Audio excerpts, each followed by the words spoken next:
నెల్లూరు జైల్లో కాకానిని వైసీపీ నేత సజ్జల రామకృష్ణారెడ్డి పరామర్శించారు. దేని గురించి అయితే భయపడ్డామో అదే జరుగుతోందన్నారు సజ్జల.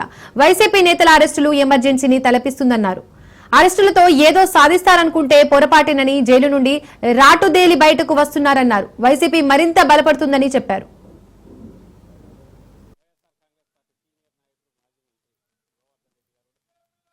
మేము వస్తే రెడ్ బుక్ రాజ్యాంగం ఉంటుంది, రెడ్ బుక్ పాలన ఉంటుంది. ఏదో మాటలు చెప్తున్నాం కానీ దాని పర్యవసానాలు వచ్చినప్పటి నుంచి వాళ్ళు మొత్తం అన్ని వ్యవస్థలను భ్రష్టు పట్టించి, ముఖ్యంగా పోలీసు రెడ్ బుక్ రాజ్యాంగం అంటే ఎట్లుంటుంది, ప్రజాస్వామ్య దేశంలో ఒక రాష్ట్రంలో ఎట్లా ఇంప్లిమెంట్ చేయగలరు, వరుస పెట్టి తప్పుడు కేసులు పెట్టడం ద్వారా ఆచరణలో చూపిస్తూ వైఎస్ఆర్ కాంగ్రెస్ పార్టీ సీనియర్ నాయకుడు మాజీ మంత్రి గోవర్ధన్ రెడ్డి గారు కూడా ఈ మధ్య గురయ్యారు. అంటే ఏదైనా కేసులో ఆధారాలుంటే దాని మీద ఎంతవరకైనా పోవచ్చు. కల్పిత కథలన్నీ కలపడం, ఓ స్క్రీన్ ప్లే తయారు చేయడం, పాత్రలు సృష్టించడం, వాళ్ళ ఎల్లో మీడియాలో ఒక వారం 10 రోజులు నెల రోజులు నడపడం, ఆ తర్వాత వాళ్ళని ఎక్కడో పట్టుకొని కన్ఫెషన్ రాసుకోవడం, ఆ తర్వాత దానికి సంబంధించి ఏదో సెక్షన్లు పెట్టి ఎఫ్ఐఆర్ తయారు చేయడం, అది 10 ఏళ్ల క్రితంలో 5 ఏళ్ల క్రితంలో ఎప్పుడైనా సరే ఆ కాగితాలన్నీ పెట్టేసుకుని ఈ పత్రికల్లో వచ్చినప్పటికంటే జనంలో మెదడులలోకి ఎక్కించిన విష ప్రచారంతో ఎక్కించినవన్నీ కథలన్నీ ఎక్కించి పట్టుకురావడం, జైల్లో వేయడం.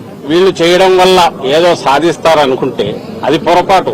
ఒక నెల రోజులో 2 నెలల్లో నాయకులను, కార్యకర్తలను, సోషల్ మీడియా యాక్టివిస్టులను జైల్లో పెట్టొచ్చు. కానీ బయటకు వచ్చేసరికి ఎలా తయారవుతున్నారంటే మరింత గట్టిగా తయారై వస్తున్నారు. వైఎస్ఆర్సీపీ మరింత బలపడుతోంది. మేము వస్తే